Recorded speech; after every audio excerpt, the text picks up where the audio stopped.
Hi everyone and welcome to the Pakistan stock market updates. तो आज का जो मेरा टॉपिक है वो द बैंक ऑफ पंजाब। ये बैंकिंग इंडस्ट्री से है और बैंक ऑफ पंजाब जो है इसकी बहुत सारी ब्रांचेस भी हैं पाकिस्तान में। ऑलमोस्ट उनकी 70 ब्रांचेस हैं इन ऑल ओवर पाकिस्तान। और इनका जैसे कि है कि हर फ़र्द का ख्याल, तो ये बैंक जो है वो लोन भी प्रोवाइड करती है और यहाँ पे भी बहुत सारे इनके प्रोडक्ट्स हैं, मींस इनके बहुत डिफरेंट अकाउंट्स भी होते हैं। तो उन सब के बारे में मैं आपको बताऊंगी, इनकी कंपनी की फाइनेंशियल्स के बारे में बताऊंगी, इनका पी मल्टीपल क्या है, इनकी अर्निंग्स क्या हैं और लोन टू एसेट रेशो क्या है, एसेट इक्विटी रेशो इनका क्या है, और ये शेयर अभी बाय करना चाहिए कि नहीं करना चाहिए, और ये डिविडेंड कितना देती है अपने शेयर होल्डर्स को। इसने जो है 10 साल भी इसको नहीं हुए कि इसने डिविडेंड देना स्टार्ट किया है। उसने मतलब 3 साल ही इस बैंक ने अपने शेयर होल्डर्स को डिविडेंड दिया है। इनका जो अभी करंट शेयर प्राइस है वो 7.15 है। इसका 52 वीक हाई 9.17 है, जो कि देखा जाए तो इसमें जस्ट 2 रुपीज़ का फ़र्क है। मीन्स जस्ट 2 रुपीज़ का फ़र्क है। मतलब इसमें आपको डिस्काउंट रेट पे, बहुत कम डिस्काउंट रेट पे आपको मिल रहा है। इनका 52 वीक लो भी 6.70 है। 1 ईयर चेंज मतलब इसका 1 साल में इसका मार्केट शेयर प्राइस कम हुआ है। इसका जो रिटर्न देती है अपने शेयर होल्डर्स को वो भी कम हुआ है बाय -15.58%। इनका पी मल्टीपल 1.7 है। फ्री फ्लोट इनका 42.22% है। इनकी जो मार्केट में शेयर्स हैं वो कम ही फ्लोट कर रहे हैं, मींस अबव 30% है, लेकिन 42.22 is a good number. Financials आप देख सकते हो, ये टेबल में गिवन है कि 2018 में 46 बिलियन जो थी इसका मार्कअप अर्न था, 2019 में 80 बिलियन था। उसके बाद जो है ये सिमिलर ट्रेंड में ही चल रहा है, जो है इसकी कुछ ज़्यादा इंक्रीज़ नहीं हुई है इसके मार्कअप अर्न जो हैं। तो उसके साथ साथ इसका जो टोटल इनकम है 2020 में और 2021 में भी वो भी ऑलमोस्ट सेम ही है। जस्ट थोड़ा इसमें डिफरेंस है कि इसके जो टोटल इनकम है वो इंक्रीज़ हुआ है बाय मतलब बहुत ही कम परसेंटेज से जो है ये इंक्रीज़ हुआ है।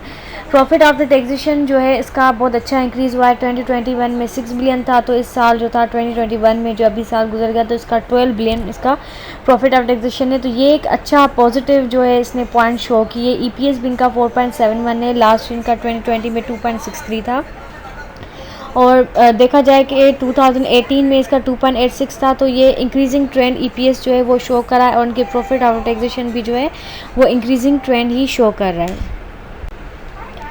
इसने अभी जो फरवरी 18, 2022 को है इसने बोनस शेयर अनाउंस किए थे 12.50% के, जो मैंने अनाउंस भी किया था कि मैंने बहुत सारे लोगों को कहा था कि आप ये जो है बोनस शेयर्स जो हैं वो कंपनी ने अनाउंस किए। ये मैंने अनाउंसमेंट पहले भी दी थी।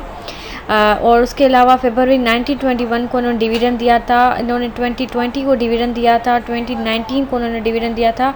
उससे पहले इसने कोई डिविडेंड नहीं दिया। उससे पहले उसने जस्ट राइट शेयर ही अनाउंस किए 3 बार इसने बोनस शेयर जो है वो अनाउंस किए। इसने जैसे मैंने स्टार्टिंग में ही आपको बताया था कि इस बैंक ने जस्ट 3 बार ही मतलब डिविडेंड दिया है, और उसको 10 साल भी नहीं हुए हैं कि इसने डिविडेंड देना अपना स्टार्ट किया है। On February 20, 2022 company announce bonus shares are 12.5% but no dividend. मैंने आपको लिस्ट में पहले ही बता दिया। और फरवरी 19, 2021 को इस कंपनी ने अनाउंस किया था डिविडेंड 10% का। उससे पहले भी 2 साल इसने डिविडेंड ही दिया था, लेकिन उसके बाद इसने जस्ट राइट शेयर अनाउंस किए थे और बोनस भी इसने अनाउंस किया था। बोनस कंपनी जब अनाउंस करती है ना बोनस शेयर्स, तो उसका मतलब ये होती है कि कंपनी के जो बैंक है या कंपनी है ये डेवलप कर रही है, ये और मतलब जो है वो अपना बिज़नेस जो है वो एक्सपेंड कर रही है, उसका मतलब ये होता है। और उनकी जो अर्निंग्स है वो 80.6% ओवर द पास्ट ईयर देखा जाए तो उसकी अर्निंग्स 80.6% जो है वो इंक्रीज़ हुई है। और इसकी जो अर्निंग्स है वो मोस्टली वो जो है वो नॉन कैश अर्निंग्स होती हैं। उनके पास जो है नॉन कैश अर्निंग्स की जो लेवल है वो हाई है। और प्रॉफिट मार्जिन है वो भी जो है पिछले साल जो इनका था वो 23% था। तो इस साल जो है इसका प्रॉफिट मार्जिन भी इसका 31.1% इसका इंक्रीज़ हुआ है।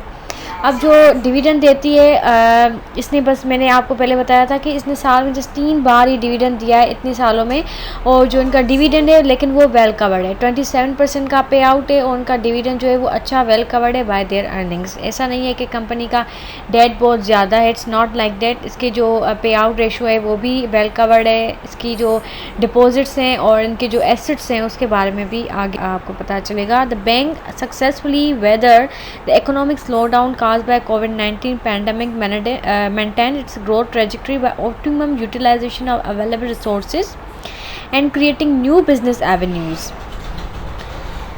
As of December 31, 2021, the deposit of the bank crossed, इनके जो डिपॉजिट्स थे ना वो क्रॉस हो गए थे 1 ट्रिलियन से, और इनके जो and stood at 1003 billion as against ₹835.1 billion as of December 31, 2020। तो इसकी जो ग्रोथ है वो 20% की ग्रोथ हुई है इसकी जो डिपॉजिट्स में है। 2020 में इसके थे 835.1 बिलियन, और जो 2021 के December 31, 2021 का जो फाइनेंशियल रिपोर्ट आई थी तो उसमें दिया गया है कि इसकी 1003.0 बिलियन की इनकी मतलब टोटल 20% का जो है इसमें इजाफा हुआ था। As of December 31, 2021, the gross advances portfolio stood at of rupees 534.2 billion as against 442 billion as on December 31, 2020। इसके जो gross advances portfolio है उसमें भी इंक्रीज़ आया था, 21% की ग्रोथ उसमें शो हुई थी। बाकी इसका जो डिविडेंड है 15.06%, वो टॉप 25% जो डिविडेंड पेयर कंपनीज़ होती हैं उसमें इंक्लूडेड है, और इनका जो एसेट टू इक्विटी है 21.8 है। एसेट टू इक्विटी जो हमारे एसेट्स होते हैं जब आप उसको इक्विटी से डिवाइड करोगे तो आपको एसेट टू इक्विटी रेशो मिलता है जो कि 21.8 मल्टीपल है। और इसके बाद जो अप्रोप्रिएट लेवल ऑफ लोन है, लोन टू एसेट्स, ठीक है, इनके जो लोन टू एसेट्स हैं वो भी 41% है। इनका जो बीएपी का जो बेड लोन्स है वो भी हाई लेवल के 9.7%, और इनके लोन टू डिपॉजिट रेशो 48% है, वो भी अप्रोप्रिएट है। और इनकी जो अर्निंग्स हैं वो भी मतलब 29.1% जो है per year over the past year जो है इसकी अर्निंग्स वो इंक्रीज़ होती आई हैं। It's not a big number, लेकिन 21.1% बिजनेस इसके साथ साथ खुद को एक्सपेंड भी कर रही थी, तो इसने अपनी अर्निंग्स भी उसके साथ साथ इंक्रीज़ की है। इसने अपना जो है इस साल और पिछले साल को देखा जाए तो प्रॉफिट भी इसने इंक्रीज़ किया है, इसने अर्निंग्स भी इंक्रीज़ की हैं, इसके एडवांसेस पोर्टफोलियो भी इंक्रीज़ हुए हैं, इनके डिपॉजिट्स भी इंक्रीज़ हुए हैं। तो ये भी एक पॉजिटिव ट्रेंड होता है कि कंपनी जो है या ये बैंक जो है वो ग्रो कर रही है, इसके पास कस्टमर्स आ रहे हैं, ये अपना प्रोडक्ट सेल कर रही है। So thank you everyone.